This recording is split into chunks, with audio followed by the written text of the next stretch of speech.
다수 당사자 소송 13-3 그림 그려줄 거 설명 일단 했지. 그 다음에 그것에 따라서 조문 65조부터 쭉 다 한번 풀어줬지. 86조까지 풀어줬지. 이거 쭉 보는 거야. 쭉쭉쭉 넘어갔어.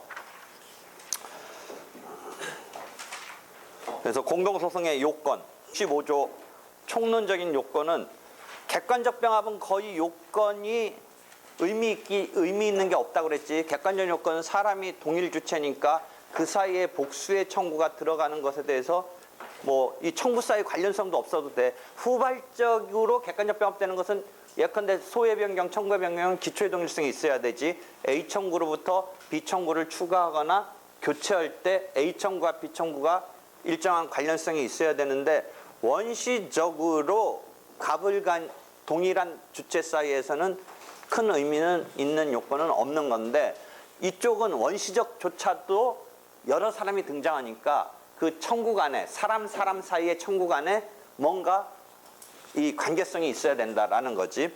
한편 13-11은 뭐냐면 주관적인 병합, 공동소송은 객관적 병합은 끼게 돼 있다는 거지.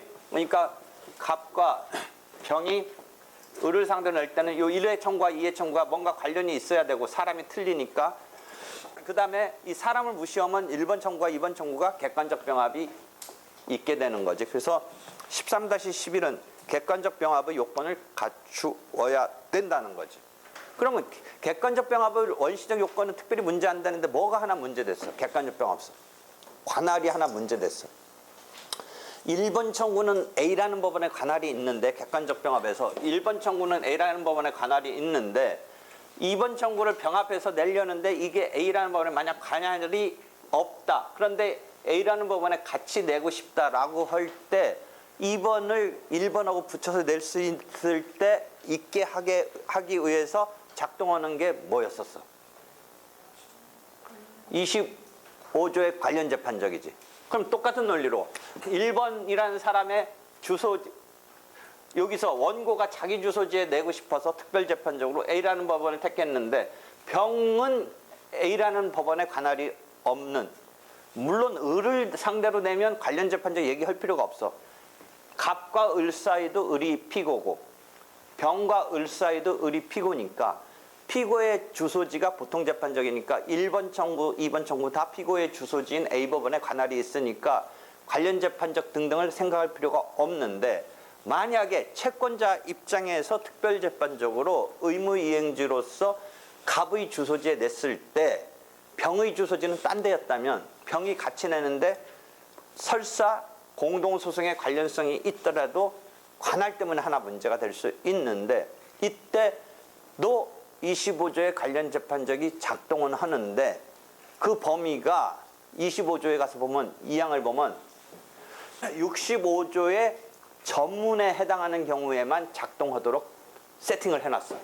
과거의 학설은 전체적으로 가능하다든지 안 된다든지 였는데 25조 2항과 65조를 비교해보면 65조 전문에 해당하는 경우에만 공동소송은 관련 재판적이 작동하게 해놨어.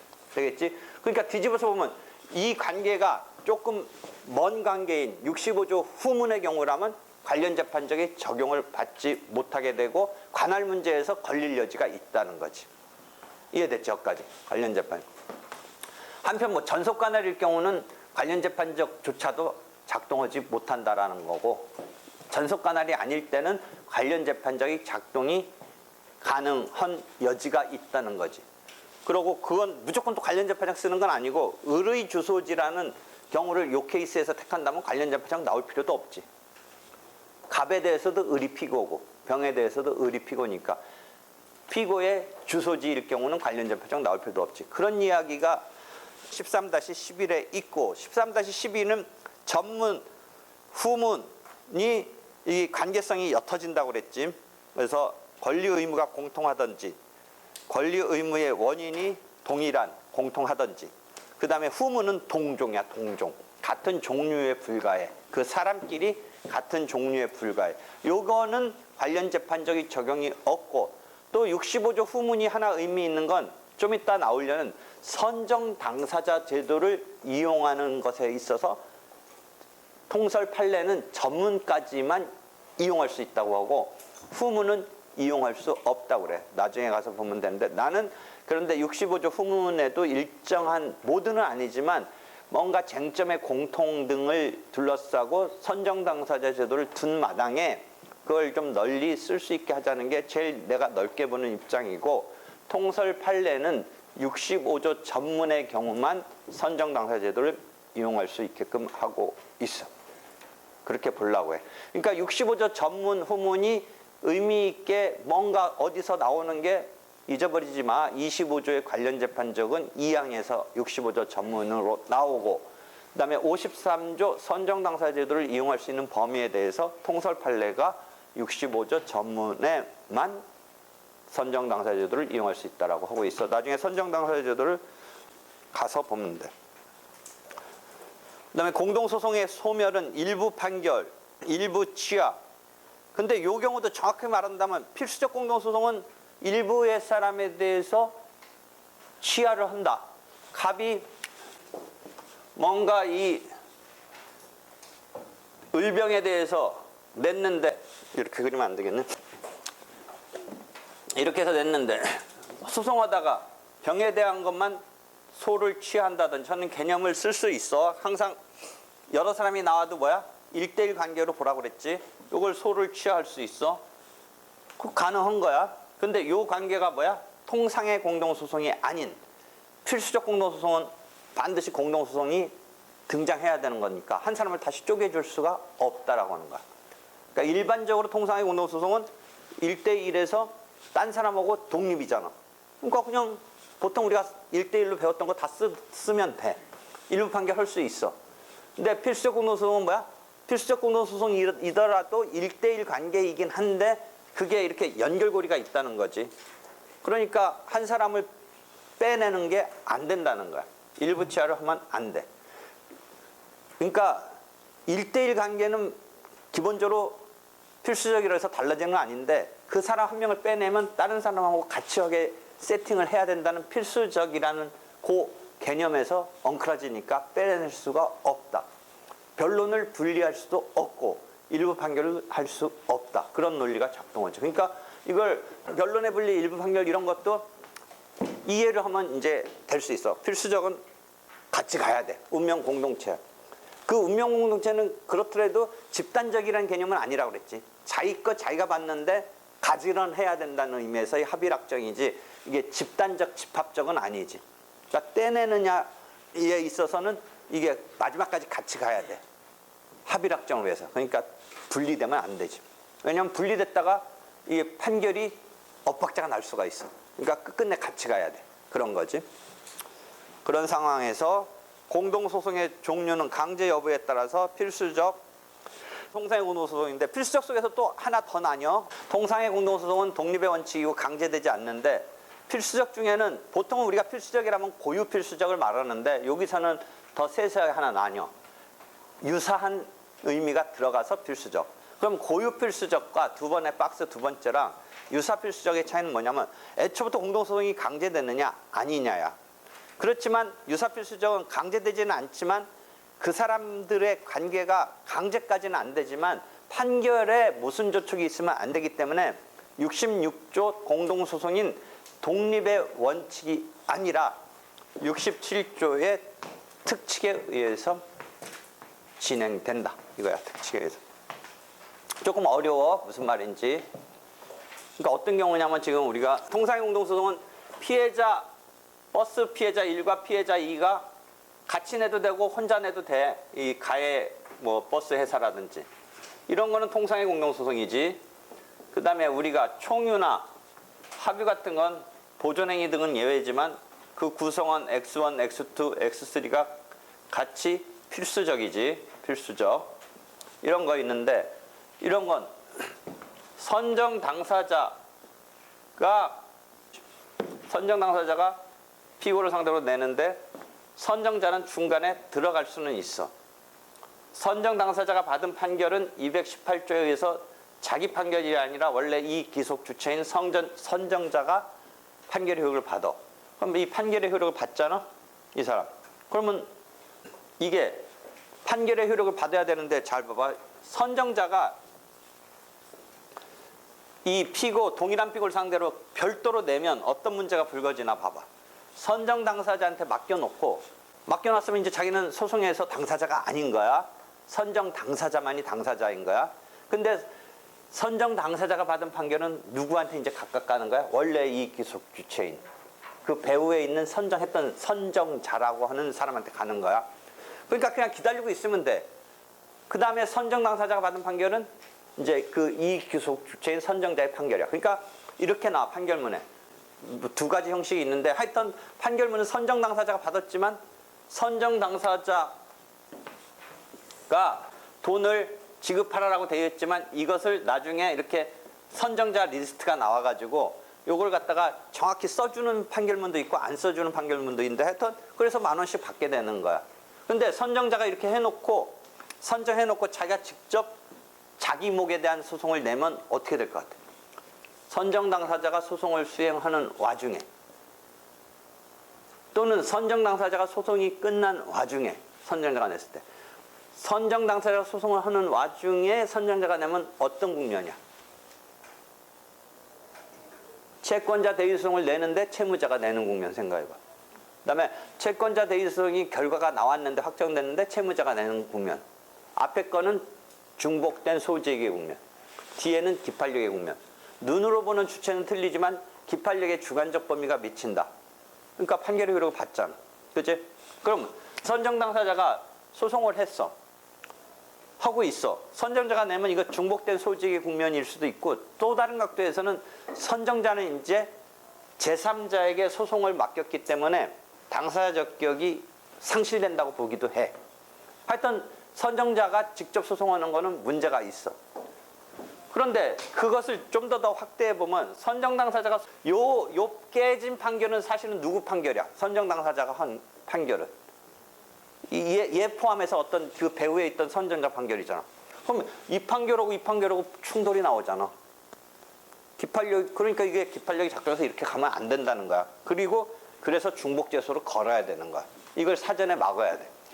둘 다 만약 그냥 놔뒀을 때 선정 당사자가 이기면 선정자도 이기는 게 자연스러운 결과고 선정 당사자가 지면 이 선정자가 직접 했었던 거가 지는 게 자연스러운 결과인데 만에 하나 법원도 틀리고 주체도 틀리니까 이게 엇박자가 날 수 있어. 그러니까 모순저촉된 판결을 막기 위해서 중복제소를 건다든지 이러는 거야.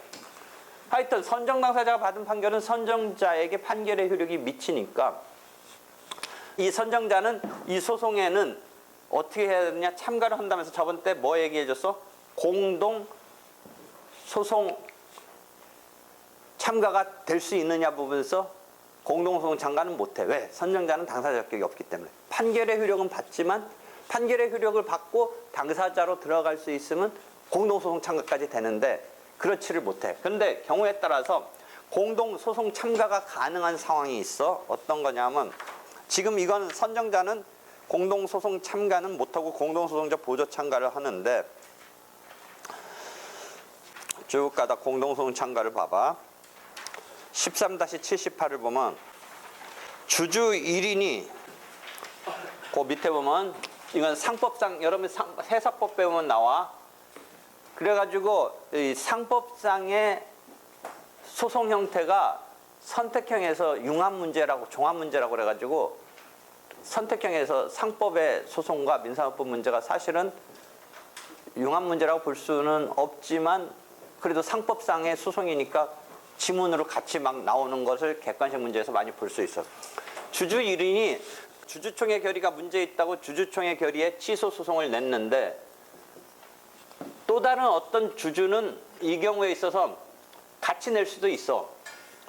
근데 이건 개인의 어떤 소송으로 내는 건데 같이 낼 수도 있을 때 애초부터 같이 내는 경우도 있을 수 있고 여러 명의 주주가.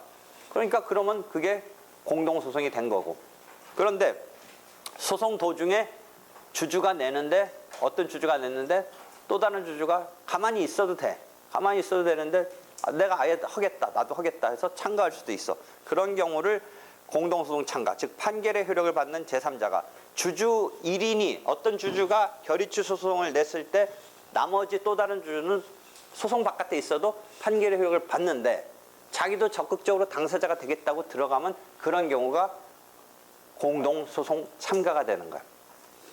이 사람은 판결의 효력을 받고 그 다음에 아까 선정자가 판결의 효력을 받지만 선정자가 당사자적 문제 때문에 못 들어가고 굳이 한다면 보조 참가인데 공동소송인급으로 저번 때 설명했듯이 공동소송적 보조 참가밖에 못하지만 주주 1인의 이 경우는 또 다른 주주는 판결의 효력은 받지만 당사자 같은 것에서 문제가 있는 건 아니기 때문에 아예 공동소송 참가할 수 있어.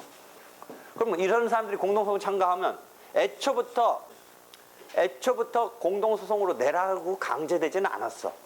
주주는 모든 주주가 같이 내야 된다라고 강제되지는 않는다는 거지. 주주총회 결의치소 소송을 그 회사의 모든 주주가 내라고는 강요되지는 않아. 그런데 주주 일부분 주주가 했을 때 바깥에 있던 주주가 판결의 효력을 받기 때문에 그냥 있어도 되지만 자기도 들어가서 당사자 되겠다 하면 그때의 참가가 공동소송 참가고 후발적으로 공동소송 참가가 돼서 공동소송이 됐을 때의 절차 진행은 판결의 효력을 받으니까 즉 공동소송 참가는 절차 진행이 어떻게 될 거 아니? 저번 때 무슨 설명을 했어? 보조 참가만 조문이 잔뜩 있고 딴 건 조문이 한두 개밖에 없다는 얘기하면서 어려워하지 마라. 절차는 1대1 걸 생각해서 독립의 원칙으로 가느냐 67조의 이 특별규정으로 가느냐. 그러면 특별규정으로 가려면 판결에 모순 저촉이 없는 합의락정을 위해서 절차가 공통으로 심리되는 건데 공동소송 참가가 됐을 때 그 참가한 두 사람 간에 처음에 진행하던 사람과 참가됐던 사람 간의 절차 진행은 66조로 될 것 같아? 67조로 될 것 같아. 키포인트는 판결의 효력을 받는 자가 들어갔어. 판결의 효력을 받는 자가 들어갔으니까 판결이 가지런해야 돼. 그치? 원래 바깥에 있을 때 판결의 효력을 받는데 들어간 이상은 그러면 가지런하게 돼야지. 각각 나오면 이상하잖아. 각각 나오면 어떻게 되니? 주주 1위 한 거는 이겼고 만약 각각 나와서 주주 1위 한 건 이겼고 들어갔는데 주주 2가 한 거는 졌다고 쳐봐. 그럼 주주 1 소송은 또 다른 주주 2한테 효력이 있는데 이긴 게 효력이 있는데 지가 한 건 졌어. 지금 무슨 말 하는지 모르겠어? 주주 1이 받은 판결하고 주주 2가 받은 판결이 가지런해야 된단 말이야. 그러면 66조로 가야 되니 67조로 가야 되니 67조로 가야 돼. 그럼 이게 유사필수적 공동소송이야. 공동소송이 강제되지는 않지만 합의락정을 위해서 절차 진행이 67조로 되는 소송 유형을 그러니까 헷갈려. 막 공동소송에서 내가 계속 심플하게 쉽다 하지만 그래도 헷갈려. 공동소송 참가하고 유사필수적이 막 그게 만나는 영역이 있는 건데 그걸 막 별개의 제도로 별도로 이해하고 왜 이때는 공동소송 참가를 하다가 왜 이때는 또 유사필수적이라 하느냐 라고 하기 시작하면 이제 이게 안 되는 거야. 공동소송 참가를 해서 절차 진행이 67조로 되니까 이게 이쪽 각도에서 보면 유사필수적 공동소송이라는 각도로 나오는 거야. 이해되겠어? 그러니까 우리 소외변경에서도 객관적 병합이 후발적으로 벌어지면서 뭐 예비적이나 선택적으로도 결부되고 막 이게 계속 결부되는 거야. 근데 그걸 별개 제도고 이렇게 왜 그거라고 하다 또 이렇게 얘기하냐라고 하면 이제 이게 막 혼선이 오는데 어렵지 않아. 그러니까 공동소송 참가 같은 거는 애초에 참가라는 말은 뭐야? 필수적인 공동소송일 때는 공동소송 참가가 무슨 방법으로 쓰인다고 그랬어? 원래 고유 필수적 공동소송일 때는 전원이 같이 해야 되는데 뭔가 때문에 일부만 했어. 그럼 나머지가 어떻게 한다고 그랬어? 자기가 참가해서 들어가서 필수적 공동소송인에서 당사자 누락돼서 당사자에게 흠으로 부적법 각하될 것을 채워주는 역할을 한다. 그때는 또 그렇게 쓰이는 거야. 그치? 원래 당사자가 끌어들일 때는 68조에 67조 다음에 누락된 필수적 공동소송인의 추가 제도로 끌어들일 수 있고 한편 바깥에 빠졌던 사람이 적극적으로 들어갈 때는 여기 공동소송 참가 83조에 공동소송 참가로 들어간다. 들어간 이상 절차 진행은 67조가 된다. 그러니까 그게 우리가 개념으로 지금 유사필수적 공동소송 관계에 있다라고 얘기하는 거야. 아직도 어려워? 되겠어? 어려워. 그게 자유자재로 해야 돼. 자유자재로. 내가 진짜 최고 쉽게 가르치는 거야. 공동소송은.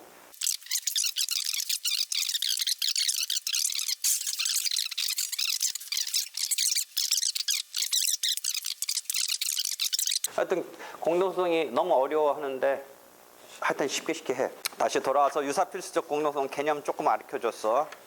그러니까 꼭 그림 그려놓은 거 잘 봐봐. 그냥 그 다음에 일반적으로 우리가 필수적이라 할 때는 고유라는 말을 안 쓰면서 하는데 유사필수적은 특수한 거다. 그럼 통상 공동소송은 공동소송이 강제되지 않아. 그렇지만 일정한 관련이 있기 때문에 같이 되겠다면 내게 되고 절차 진행은 66조 독립의 원칙에 의한다. 그 다음에 13-16 가기 전에 그 판례 13-15 판례가 선택형이든 사례형이든 자주 등장해. 한번 설명했어. 은행에다가 동업자로 공동으로 조합체 비슷하게 하는 경우는 합유, 준합유 관계인데 단순히 서로 통제하는 정도로 한 명이 찾아가지 못하게 엮어놓은 정도라면 꼭 필수적 공동소송으로 볼 필요 없다. 이런 판례야. 그 다음에 문제는 어떻게 나온다고 그랬어? 이런 문제가 이런 거가 무슨 관계냐고 물어보고 그 다음에 절차 진행에 대한 문제가 그 다음 뒤따른 패턴이 일반적으로 공동소송에 관한 문제야. 그러니까 뭐 뒤따른 패턴은 일부치하 할 수 있느냐, 뭐 상소심에서 어떻게 되느냐 이런 패턴의 문제가 막 따라오는 거야. 그 다음에 13-16은 필수적 공동소송 개념 했지. 그래서 총유, 합유 막 몇 가지 있어. 거기 예를 써놨네. 13-17. 이게 소송법적으로 조금 더 융통성 있게 볼 거냐의 학설 등은 있는데 학설도 있어. 필수적 공동소송을 어떻게 포착할 거냐. 소송 정책적으로 소송법에 정책적으로 가미해서 포착할 거냐. 아니면 실체법에 뭐 그 조문에 입각해서 볼 거냐. 따라서 학설이 좀 있는데 하여튼 총유 합유는 실체법적으로 지분은 있지만 지분 처분의 자유 등과 관련해서 생각해 봤을 때 다 같이 해야 되는 거 아닌가라고 하는데 공동소유 중에 공유가 조금 어려워. 공유는 지분은 분명히 있고 지분 처분도 지거는 지가 할 수 있는데 전체적인 물건 처분은 그래도 아무래도 좀 걸려. 그렇지? 아무리 공유래도 지분은 자기 거래도 그 물건 자체는 전체적인 것은 서로 걸려 있단 말이지. 그런 것 때문에 이게 전체로 걸려 있는 물건의 사건이라면 다 같이 해야 되는 거 아니야. 그러니까 총유 합유보다 공동 소유에 있어서 공유가 문제가 돼. 쭉 읽어봐. 근데 그때도 얘기했지.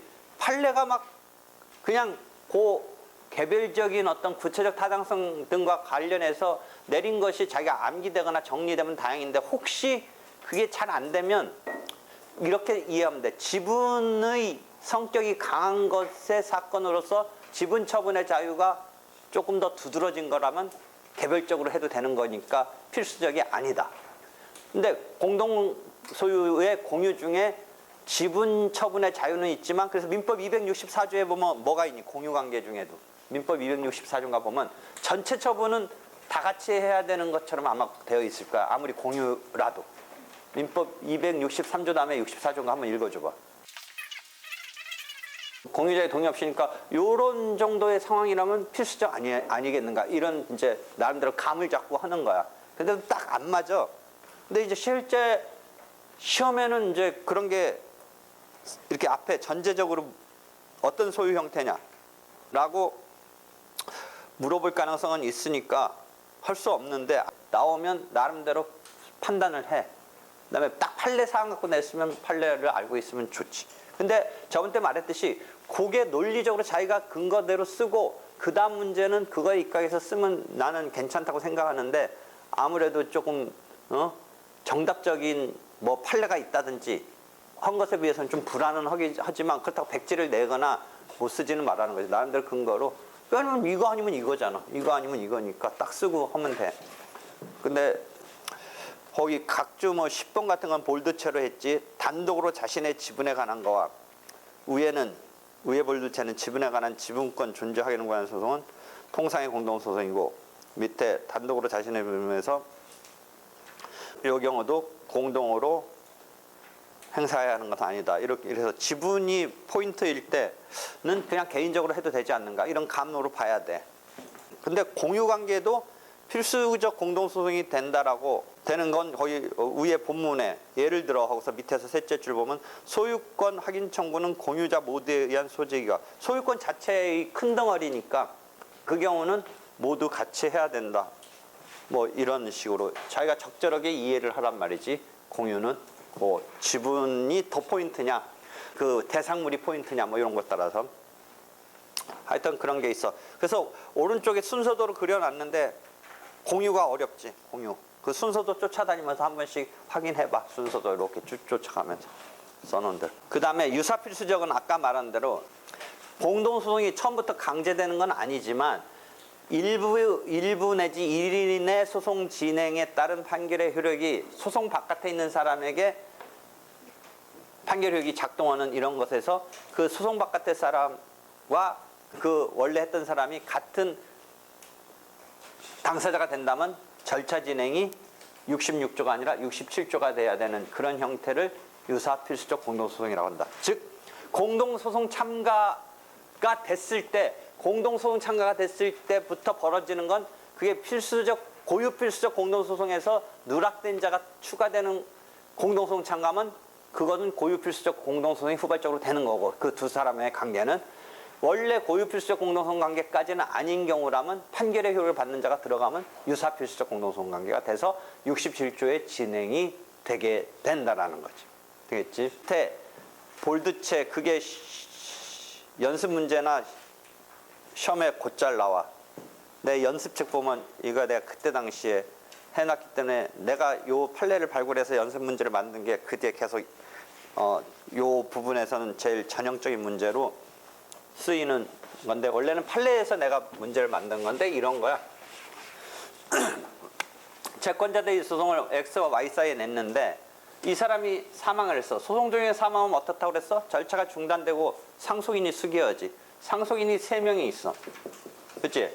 그럼 일반적인 갑을 소송에서 갑이 죽으면 대여금 청구 소송에서 갑을 하다가 갑이 죽어서 갑다시와 갑2가 상속을 하면 어떻게 되니? 그 다음에 상속분은 균분하다고 전제하면 이 소송은 어떻게 변형되냐면 1억 원짜리 소송이었다면 어떻게 되니? 균분돼서 만약 둘이 특별한 이 상속에 관해서 유언 같은 게 없었으면 5천만 원짜리 소송으로 되는데 이 두 사람은 공유 관계지. 상속. 여러분이 또 친상법 안 배우지. 친상법 안 배우는 건 아니고 안 듣지. 친상법 그래도 듣는 사람. 언젠가 보니까 친상법 파탄이 이혼이 파탄이지. 폐강되고.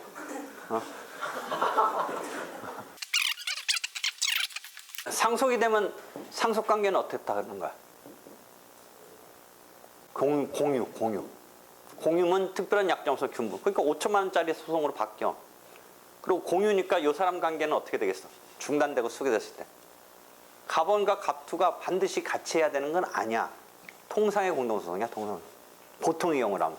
지금 뭐 때문에 이 얘기를 하냐면 원래 지금 말하려는 채권자 대위 소송의 경우는 누구 거? 여기 Z 거를 요걸 소송물로 채권자 대위 소송을 냈는데 사망을 했어. 그래서 아들이 3명 있어. 자식이 3명 있어.